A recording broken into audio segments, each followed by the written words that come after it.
Welcome to The World Today. I'm Sana Maqbool, and in today's program, we will be talking about the emerging situation in Kashmir.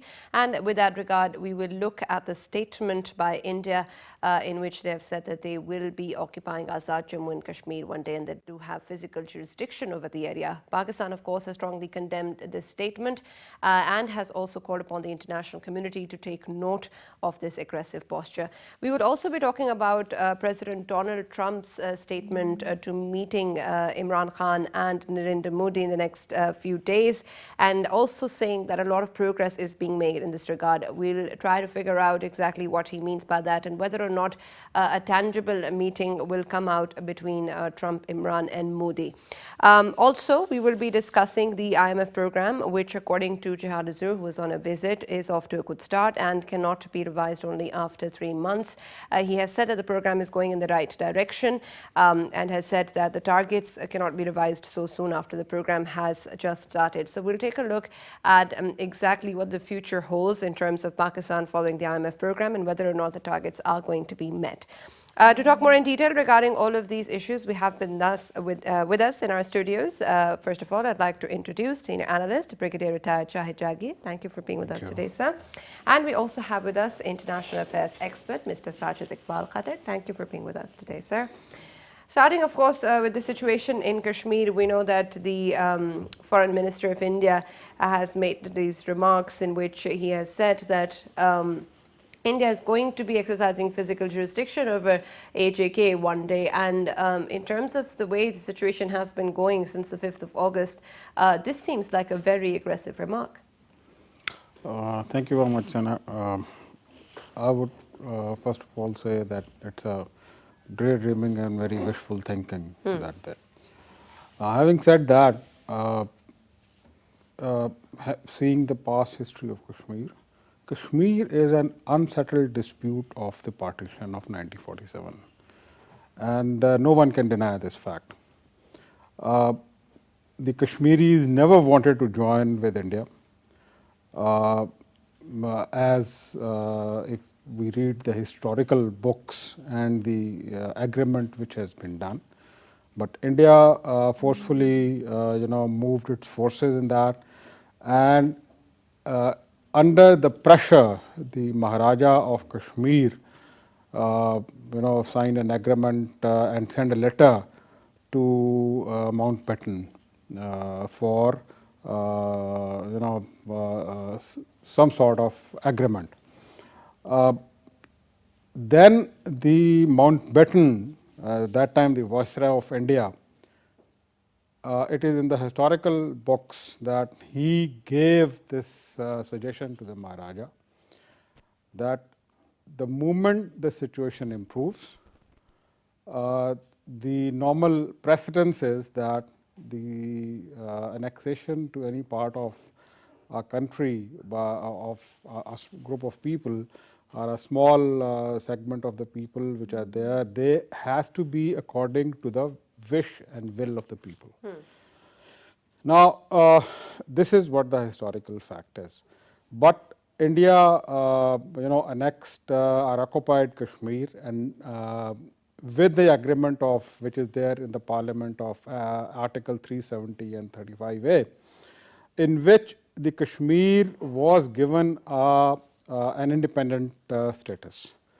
Now, when they have abrogated that also, so India has reoccupied Kashmir in my point of view in very clear terms.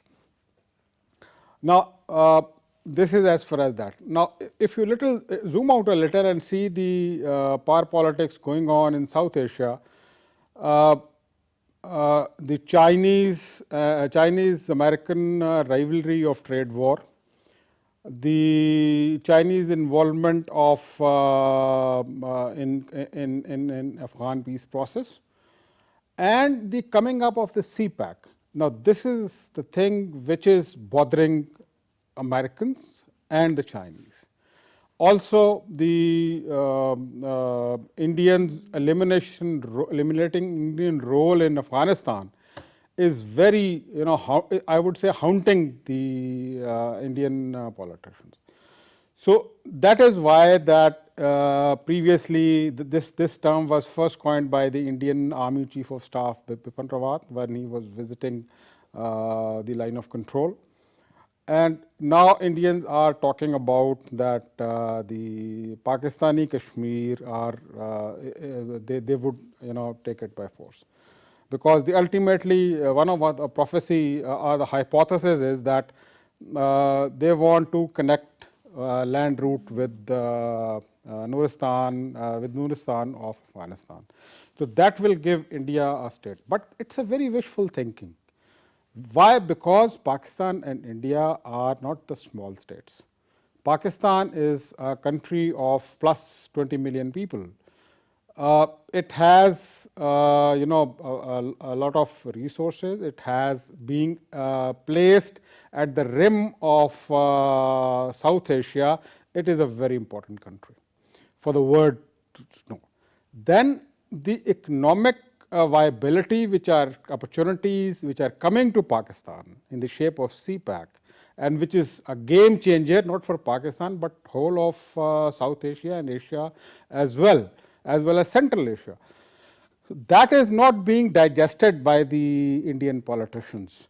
And over and above that, these two are the nuclear capable states.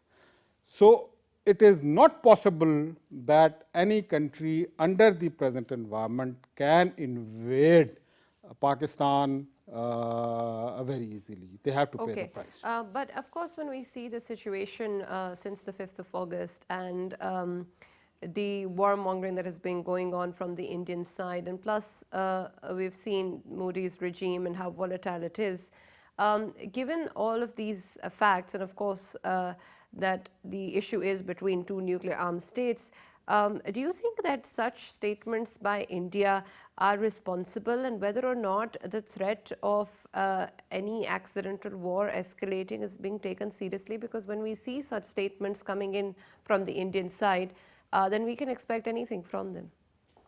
Thank you so much for inviting me in the show. Basically, this is quite natural. When a country gains power, its international recognition increases, its power increases, it is natural that the country will behave offensive. You see Donald Trump, the President of the United States, he has been constantly changing his opinion, his position about Kashmir, about Afghanistan and some other regional and international issues. So this is natural.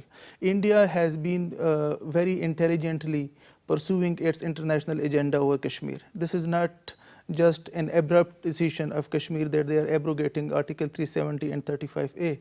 They have been doing efforts about that for the past 70 years. You see, they have slowly opened up their trade to the world. They have, in the past Indian regime, they have gradually increased bilateral relations with the Arab countries. Previously, they were not so good, but now you see India enjoys good economic and other diplomatic relations with the Arab countries. They enjoy good trade relations with the Western countries, with the European countries, and they also maintain good diplomatic relations with Russia as always. So they have slowly, increased their international importance. Now they think that this is the right moment to just hit on the issue of Kashmir. So now they have done that, and the thing which should be concerning for Pakistan is that the United States, although Donald Trump has offered mediation between India and Pakistan over Kashmir, but he has not condemned Indian act of the abrogation of Article 370 and 35A. This is very important for Pakistan to understand, that the United States wants a status quo. They have diplomatically realized, and they have accepted this fact that now Kashmir is part of India, and Pakistan should do negotiations with India. Furthermore, at the moment, do not talk about Kashmir, do not talk about this act of Indian constitutional changes, and just move on. This is something very concerning for Pakistan. And you see every international community, international main countries, they are basically condemning Indian acts of human rights violations in Kashmir. We do acknowledge that, and it is, indeed a moment of sigh for Pakistan, that a sigh of relief for Pakistan, that the international community is at least raising voice for Kashmiris. But the thing is that we are not only concerned about, of course we are concerned, but the thing is that India has violated international law. India has violated its own, constitutional agreements with the previous Kashmiris leaders, which they have done with Hari Singh. So you see, at the moment, the need of the hour is that Pakistan should realize the international community, and the coming UNGA meeting is very crucial in terms of that. That India is not only violating human rights in Kashmir, but India has, changed the historic position of Kashmir. Now you see the recent statement of of Indian officials about the Azad Kashmir. They say that we will soon be, physically controlling the Azad Kashmir. So this is basically the reflection of the fact that India see itself as a regional power. India is no more considering itself as a rival of Pakistan. It is seeing itself as above Pakistan, as a regional power. So Pakistan at the moment, I think we need to intelligently counter Indian diplomatic efforts, India internal policies, so that we can, come up with some solution for Kashmir. The situation will not improve until and unless Pakistan comes up with its own solution, rather than only relying on the international community. Okay, we'll talk more about the USS role and the USS role in this regard, and of course the UN General Assembly session on the sidelines of which we expect perhaps a meeting to take place. Talking more about the fact that, of course, these policies and these statements by India, as the spokesperson of the Foreign Ministry also said, that is showing the true character of India, and that it cannot really talk about the pretentious stance of it being a secular democracy and all of that. But as Mr. Sajid Iqbal pointed out, the fact remains that India's relations with a lot of important members of the international community remain intact. And so when that happens, do you think there is any real pressure on India? Of course, there are human rights violations, condemnations, but if there is a stance of this issue to be resolved bilaterally, then we're not really looking for, we can't really expect real support from other members of the community, can we? Look, then I had a little different sort of opinion than my colleague is that, one, the world see India as a commercial market because of its population, because of the corporate companies, big corporate companies coming to India for their business, and Indians, more than that, the Chinese, Americans policy of China containment. Anything at the moment, at the world level, as far as the US is concerned, anything which helps to contain China's progress will be, leading toward one of the major objectives of the USA. Secondly, India always had a dream of becoming a regional player. And for that, India has been dominating the smaller countries around it, may it be Bhutan, may it be Nepal, may it be, a smaller country on the side, Sri Lanka as well. But Pakistan, has been a stumbling block in Indians, dream of regional power because of its, strong army, because of its, natural resources, because of its alliance toward China. So all this, the Indian dream will stay as it is, to have to be a regional, master of South Asia.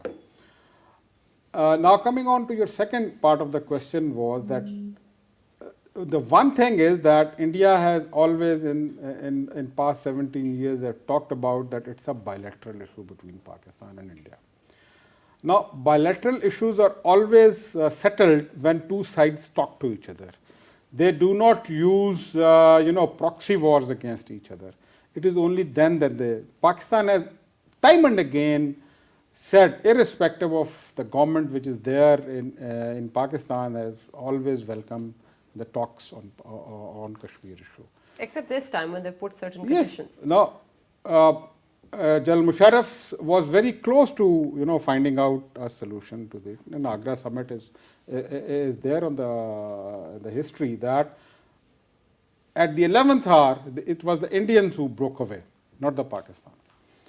Now, at the moment, Pakistan has rightly brought up the issue. People at the world level, all those, the big Gs and permanent fives and United Nations, they all recognize now that it's no more a bilateral issue. The offer of the President Trump, of talking to both the countries, leadership of both the countries, and offer of mediation is itself evident that the issue has been no more bilateral. The voices are being heard, but they just turn their face away because of the great power game which is going on in Asia. One. Second, the corporate interest of all the developed worlds and the liberal world in India.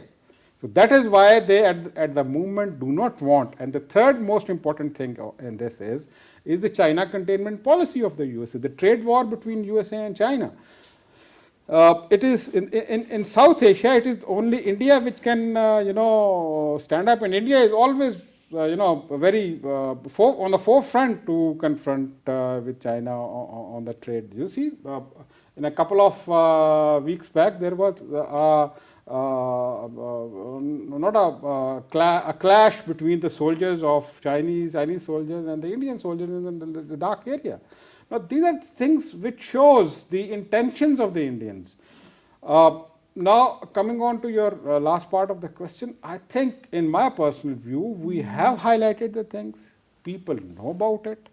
Indians at the back door had been calling Pakistanis to cool down, but the vote on which thing the Modi has taken, because Indian economy nosedive and there is nothing that the present government can offer to the common man of India. So this is the card with which can be played in the politics of South Asia, where the South Asian politics is very different from the liberal world politics, So this thing has been heard at all levels.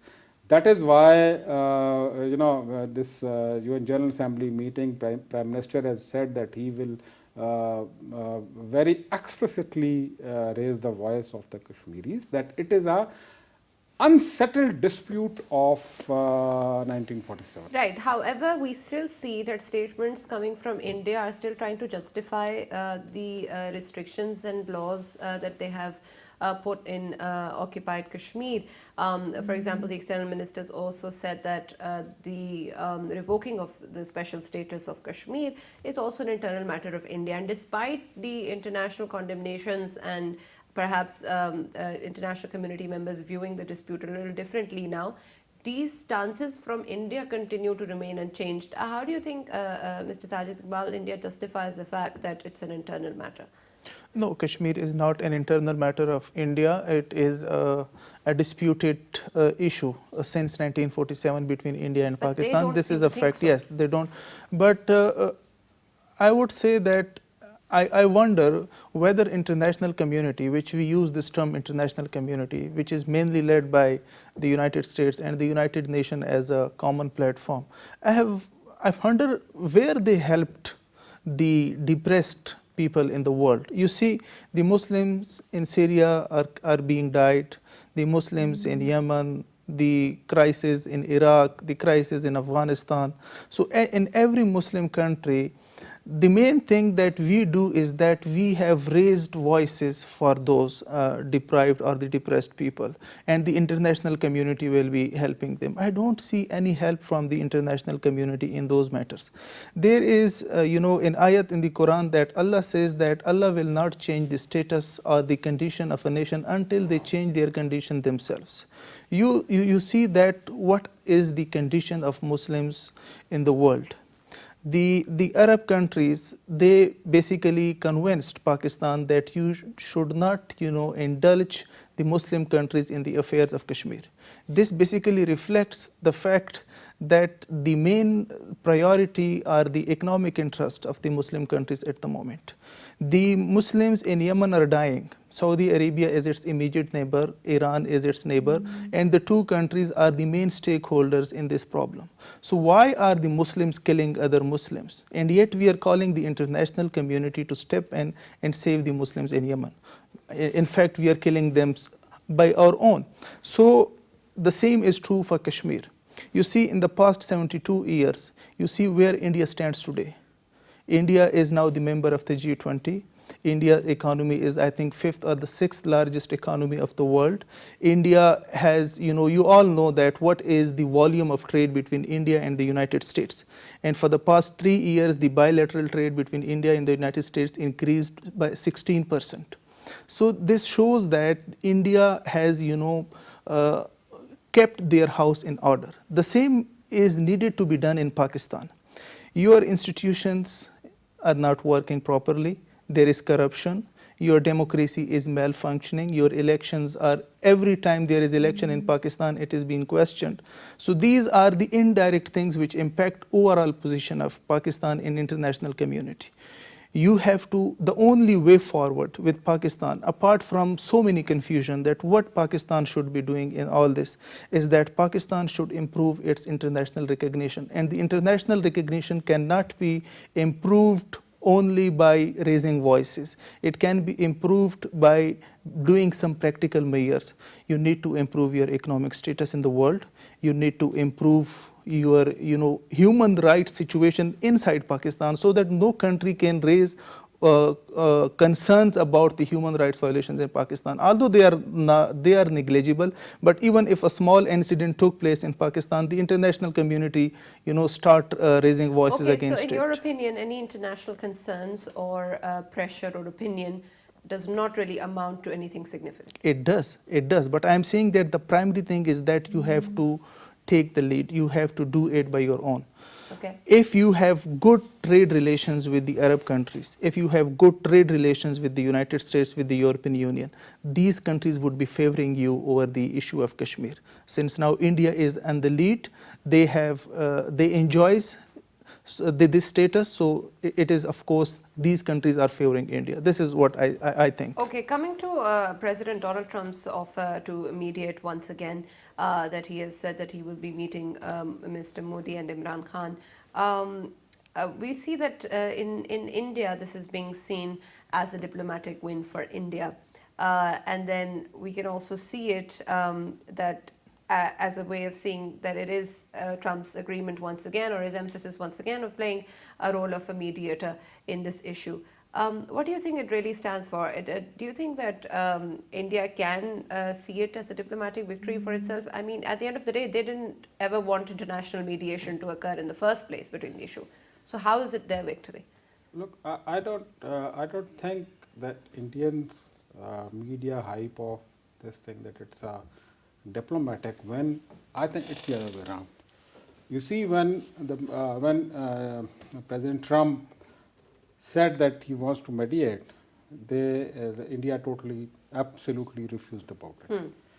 When he said that I discussed this in G7 meeting with the Modi, they denied but couldn't prove it. And now when he says that he will mediate and he will talk to both the leaders, I think it's a diplomatic win, not of India but of Pakistan, because we are propagating that it's no more a bilateral issue. We say that it's a historical dispute the world powers must intervene and prevent the disaster which the Indian government's activities are, committing in Kashmir. So I see it the other way around. What comes up in the meeting now, definitely President Trump and the American media, there is a pressure on the American president also from its the congressmen, which have very categorically, talked about the human rights violation in the Kashmir. Today is the 44th day of the curfew which is there. So I think that the issue of Kashmir has a prospect. If settled, it will bring an enormous opportunities of development, prosperity, human development in Asia. If not handled correctly, this will bring a disaster for not only for Pakistan, it will engulf the whole Asia, Afghanistan, Pakistan, India, smaller countries, and maybe the Central Asians as well. So it is the need of the time that all those who are at the helm of affairs, especially at the world level, they must see the gravity of the situation and convince India to stop the inhuman acts in the Indian occupied Kashmir and come to the negotiation table, because the issues are always resolved at the negotiation table, not in the battlefield. The battlefield or the war creates the condition for the diplomatic people to come in front after creating of the condition, sit on the table, and then decide about the thing. Now, why not you decide the thing before you go into that cycle of the war, right, and help the people, both India and Pakistan, to progress. In India, there is a lot of poverty. Pakistan needs economic stability. Indian economy is nose down, and still the Indian, all the political leaders are, beating the war drums. But this is something which is a madness, and the people in the liberal world, they must realize that this effect will not restrict to Asia, because Asia is the economic engine of the Europe and American at the moment. The moment this engine stops working, it will have a direct bearing on European Union, on England, on Americans as well.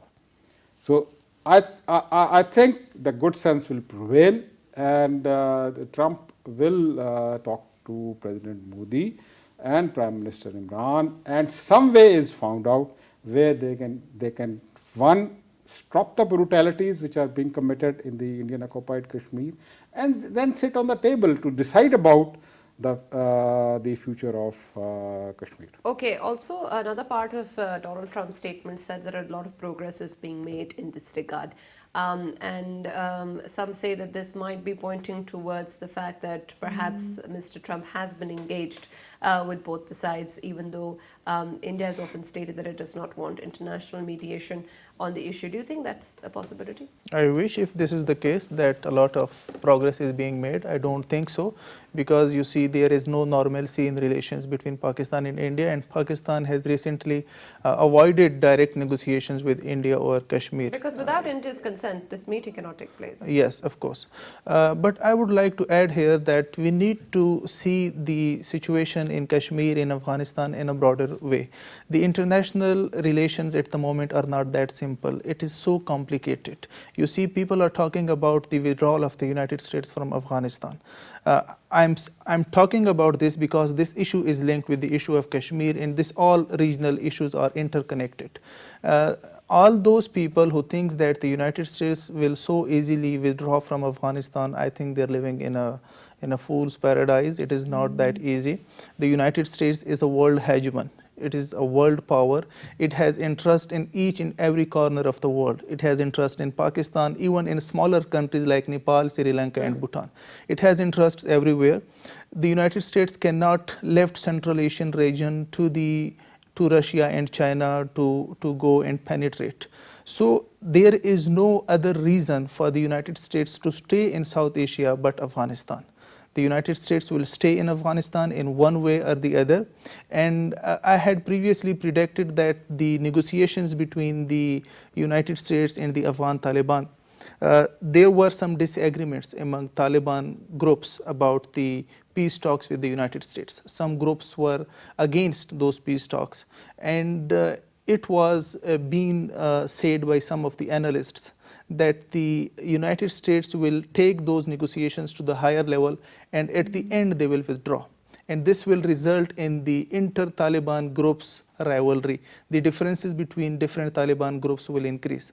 So what I'm saying is that the United States has, strategic alliance with India in the region. The main point of concern for the United States is the moment is China, the rising China.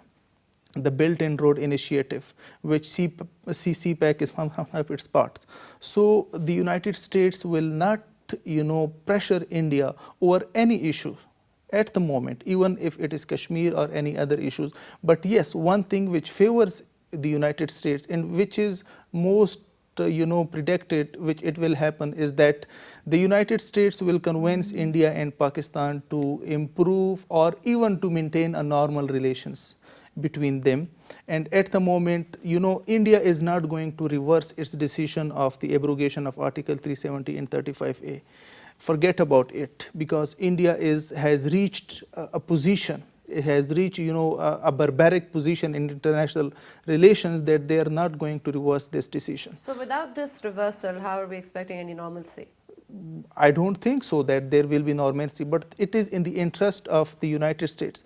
The United States is the moment is convincing Pakistan and India to maintain normal relations even after this constitutional changes in India over Kashmir. But this thing will be difficult for Pakistan to accept, and India of course will be ready for that, because India has done a massive change and they were looking for that change for the past so many decades. So now they are done with that, and now India, whatever will come in favor of the normalcy of bilateral relations between India and Pakistan will be in favor of India, because they want this change to remain silent for some time, so that after some time the Kashmiris will accept it and the international community will accept it and things will go on. But I think that the regional and international issues are interconnected. Afghanistan's issue, India was from the day first against the peace talks between the Afghan Taliban and the United States. They were saying that the Afghan government should be taken on board, because they have strategic interests in Afghanistan. They enjoy good bilateral relations with the Afghan government. So all of these, and of course the United States is also a main stakeholder in Afghanistan. So this triangle between India, Afghanistan, Afghan government, by Afghanistan means Afghan government and the United States, they have trilateral interest in the region. And I must say that the United States is always going to favor India over Kashmir vis-a-vis Pakistan. Sir, do you think that that statement by Mr. Sajid seems to be a potentially possible scenario in which we see that perhaps any sort of normalcy between India and Pakistan can be expected without any reversal, even though we know that Mr. Shah Mahmood Qureshi on various occasions has said, even in the UN Human Rights Council, that they would want to have a reversal of these articles, the abrogation of these articles, before any dialogue can take place between India and Pakistan. Look, irrespective of whatever my colleague has talked about the regional environment, there is no doubt that India has a big, has a weight in it to dictate, trying to dictate the terms. But yes, what we are talking about is that if we accept this, that okay, abrogation of Article 370 and 35A, okay, we will live with that. So then what we are fighting for? then that is what the India wants. That Right. whatever I have done, the people, not only the word, but the Pakistan should accept it. And all this momentum since 5th of August will And be it lost. is not possible. We have on the very first day I have said that irrespective of the word opinion, we will stand by the Kashmiri. That is what the Prime Minister has said. That is what all the politicians, despite of having their political differences between each other, that is what the Army Chief has said, that whatever happens, we will stand by the cause of Kashmir. And why should not be? Because Kashmir is an unsettled dispute of India. Kashmiri people wants to join Pakistan.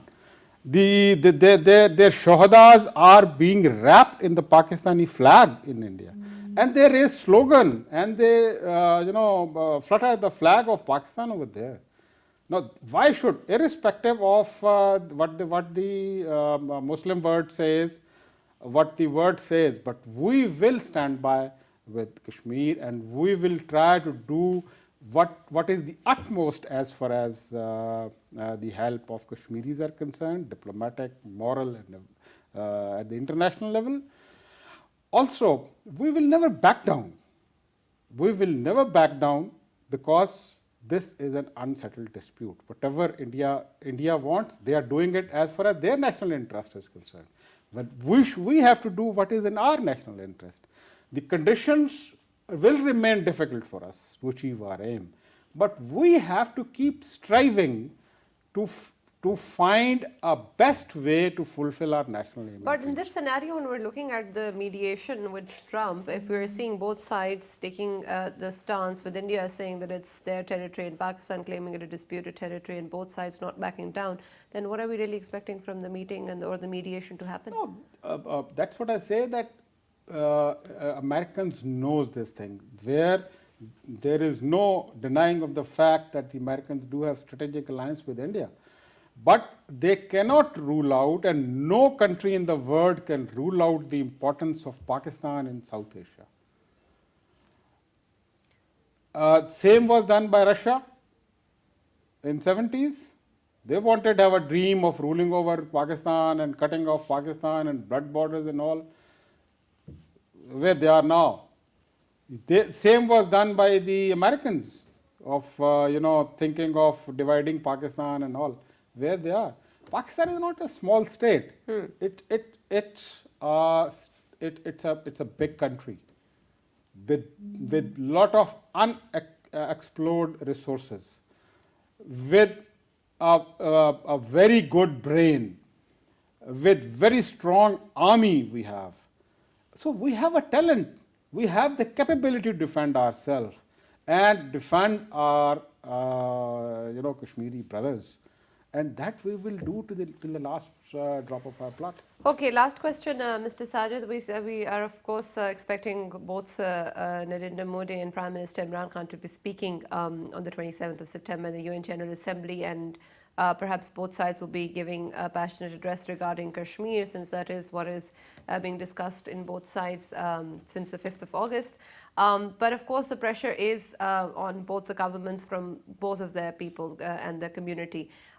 When we see these addresses or hear them, we'll know better. But in terms of this scenario, we know that, and the statements that are coming from India saying that they are going to extend physical jurisdiction over AJK and such tall claims, then how are we expecting any sort of saving face or any sort of a compromise or mediation to occur between when we see President Trump, Imran Khan and Modi meeting?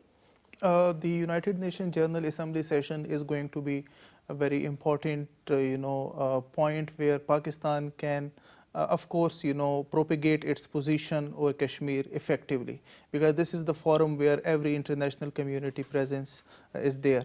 But one thing I would like to say, that Pakistan and the Pakistani people should not be worrying about the Azad Jammu and Kashmir. Pakistan is not that weak that India will come in and they will, extend their physical jurisdiction over Azad Jammu and Kashmir. Pakistan is a nuclear state, and India has not been able for the past 72 years to, grab Pakistan's territory even an inch. So Azad Jammu Kashmir, India only raises these kind of slogans only to divert attention from the occupied Kashmir. This is the time that India wants even Pakistani people that they must now be thinking about the Azad Jammu Kashmir, but their agenda is that just to divert the attentions from the occupied Kashmir. So first, Pakistan should not be worrying about that. We have capable forces and all other things, resources we have.